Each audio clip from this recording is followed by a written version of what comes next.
Hello everyone, welcome to the Layman Way, where we are completing fundamentals of physical geography. And this lecture is a part of my 2 months geography course program to help you one step closer to your goal.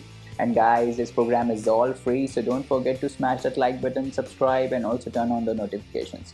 Alright, if you want to view our full course, you can always click on the I button in the top right corner and view our full playlist. And guys, if you are following this program, do not forget to leave a comment down below about your progress in the course, guys, so that we can motivate one another. And let's get started. Let's move ahead. So today, तो आज basically हम क्या करने वाले हैं, आज हम message and ब्यूटस देखने वाले हैं. It's not but, it's buttes. ठीक है. तो पिछले लेक्चर में मैं बट बोल रहा था, but it's actually pronounce at buttes. ठीक है. तो मैंने बताया कि मेसाज क्या होते हैं, कि वहाँ पे एक प्लेट्यू रहता है. इनिशियली क्या रहता है कि एक देयर इज़ अ प्लेट्यू इस टाइप से. क्या हो गया इसको, सॉरी, एक टाइप से इसका, जस्ट अ मिनट. या तो क्या होता है कि ये एक प्लेट्यू रहता है ना. ये प्लेट्यू धीरे धीरे इरोड होने लगता है पहले, सबसे पहले तो. फिर क्या होता है कि ये जब इरोड हो जाता है धीरे धीरे, तो एक अलग सा पार्ट इससे आइसोलेट होने लगता है धीरे धीरे. ये अभी बड़ा ही रहता है, इसको हम बोलते थे मेसा. और फिर जब ये बहुत छोटा हो जाता है तो इसको हम बोलते हैं ब्यूट. ठीक है. अभी क्या होता है कि आप ये देखो कि ये जो इसका ऊपर वाला लेयर है ना, ये बहुत ही हार्ड रॉक है. फिर से जैसे ही मैंने बताया था आपको, जैसे ज़ुइगन में हमने पढ़ा था, राइट राइट. ज़ुइगन में हमने पढ़ा था ना कि ऊपर वाला लेयर हार्ड होता है, फिर सॉफ्ट होता है, फिर हार्ड होता है. वैसे ही यहाँ पे भी होता है. ठीक है. तो सिमिलर स्ट्रक्चर है, ऊपर वाला इरोड नहीं होता है. ठीक है. बट ये जो इरोजन होता है ये साइड से होने लगता है. तो ये जो स्ट्रक्चर को है इसको आइसोलेट कर देता है. तो मेसा जो है ना, मेसा मैंने पहले मैं स्पेनिश पढ़ रहा था एक बार. तो एक ऐप है डुओलिंगो करके, उसमें आप कोई भी लैंग्वेज सीख सकते हो. तो मैं basically I started learning Spanish. तो वहाँ से मेरे को पता चला कि ये जो मेसा है इसका मतलब बेसिकली टेबल होता है. तो mesa is called table in Spanish. तो ये वर्ड जो है बेसिकली वहीं से आया है. तो जब मैंने पहली बार पढ़ना स्टार्ट किया था ना, तो मैंने बिना पढ़े ही इसका मतलब निकाल लिया था. तो this is the power of words, कि words have a lot of meaning. आपको कुछ रटने का ज़रूरत नहीं है. Easily you can get to the point कि भाई क्या मतलब है इसका. तो इसको हम मेसा इसलिए बोलते हैं क्योंकि देखो टेबल लाइक स्ट्रक्चर है. टेबल कैसे होता है, ऊपर से ऊपर से ऐसा रेक्टेंगुलर स्ट्रक्चर रहता है और फिर नीचे एकदम डिप रहता है, स्टीप रहता है.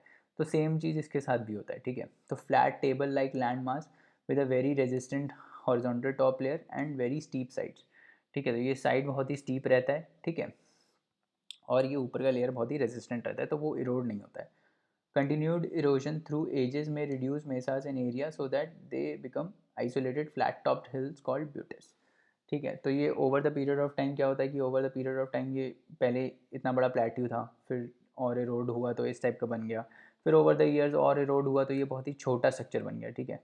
इसको हम बोल देते हैं ब्यूट. ठीक है. फिर दूसरा आता है इंसलबर्ग.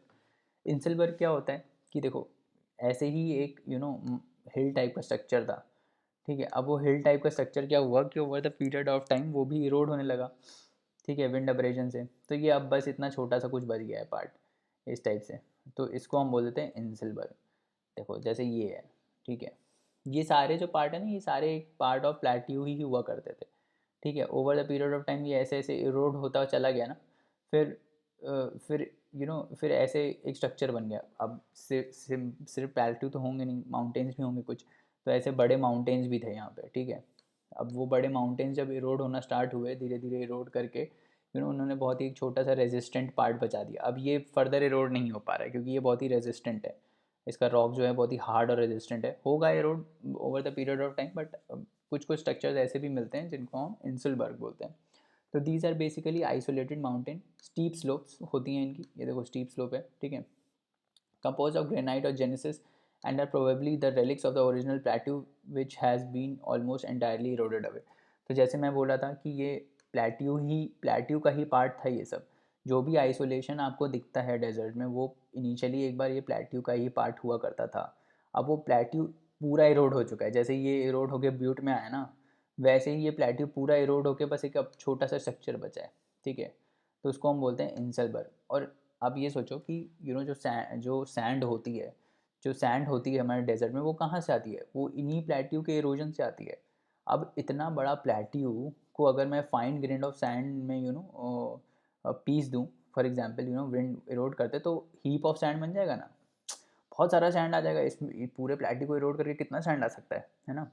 तो वही उसी उसी वजह से वो सैंड ड्यून्स वगैरह बनते हैं। तो वहीं से सैंड का पीसेस इतने ज़्यादा छोटे छोटे फाइन ग्रेन्स वहीं से ही आते हैं। समझ में आ रहा है?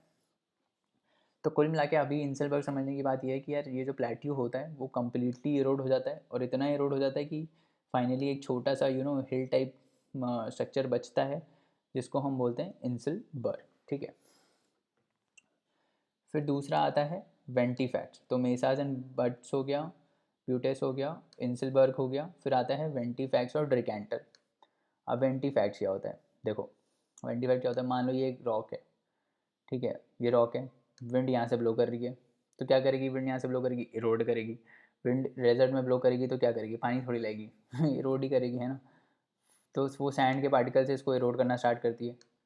तो ये इरोड होकर क्या होता है, एक साइड से ये इरोजन हो जाता है और इसकी सरफेस होती है वो पॉलिश हो जाती है। तो अब मान लो एक साइड से विंड ब्लो कर रही थी तो ऐसा टाइप का हो गया ये कुछ स्ट्रक्चर ना, इस टाइप का स्ट्रक्चर हो गया ये, यहाँ से इरोड कर दिया। फिर अब क्या हुआ, अब विंड एक ही डायरेक्शन में तो ब्लो करती नहीं रहेगी हमेशा, विंड दूसरे डायरेक्शन में ब्लो करेगी। तो मान लो विंड इधर से ब्लो करने लगी, तो जब विंड इधर से ब्लो करने लगी तो क्या होगा कि इधर से इरोजन स्टार्ट होगा इसका, करेक्ट, इधर से इरोजन स्टार्ट होगा। फिर इधर से इरोजन स्टार्ट होगा तो ये कैसा बनेगा, ये ऐसा कुछ बन जाएगा, ये ऐसे, राइट, इस टाइप से थोड़ा बनेगा और फिर यहाँ पे आ जाएगा। तो अभी देखो ये दो साइड से रोड हो गया, करेक्ट, यहाँ से भी रोड हो गया ये, और यहाँ से भी रोड हो गया।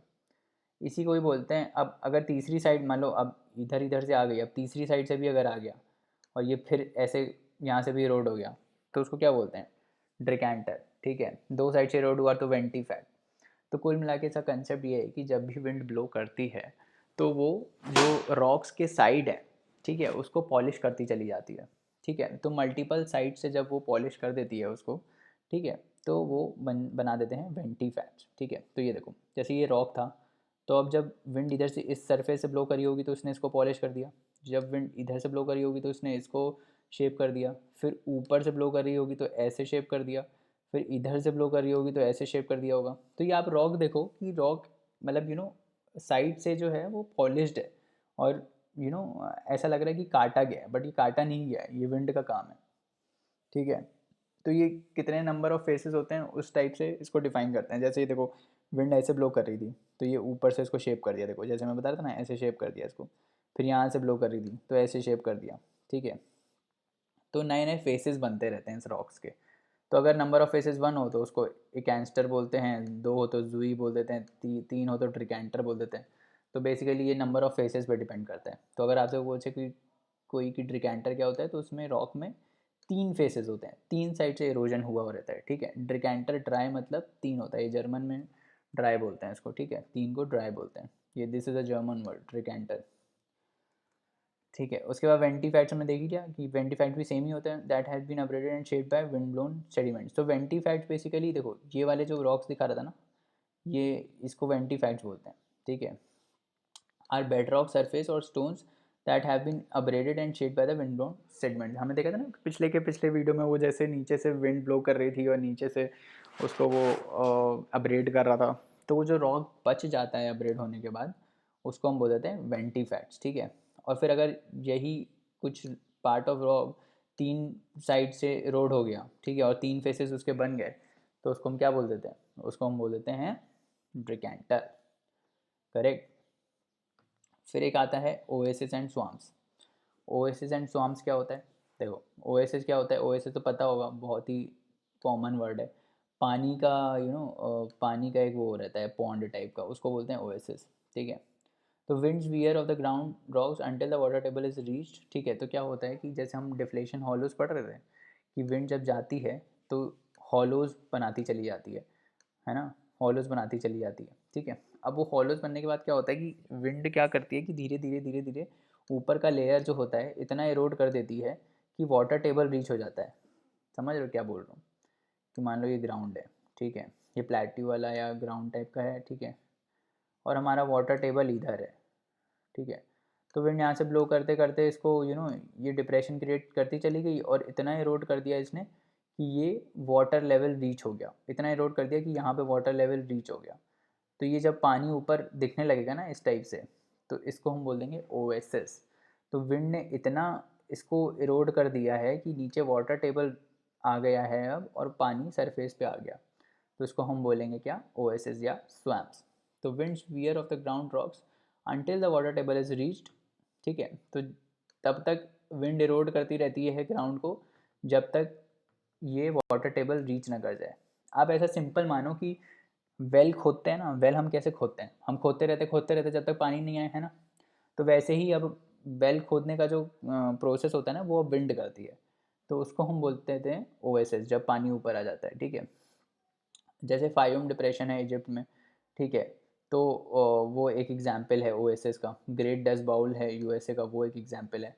तो इस टाइप से हाँ चीज़ें होती हैं। तो चलिए दोस्तों, आज के लिए इतना रहने देते हैं। नेक्स्ट लेक्चर में और कंसेप्ट्स को पढ़ेंगे। जाने से पहले लाइक शेयर सब्सक्राइब ज़रूर करें, अपने दोस्तों को रिकमेंड करें। अपनी क्वेरीज़ आप हमको queries@thelaymanway.com पे भेज सकते हैं, जहाँ पे हम आपका रिप्लाई इंस्टेंटली करेंगे। और पढ़ते रहिए, हार्ड वर्क करते रहिए, है ना। अगले लेक्चर में मिलते हैं। Thank you, bye bye, take care.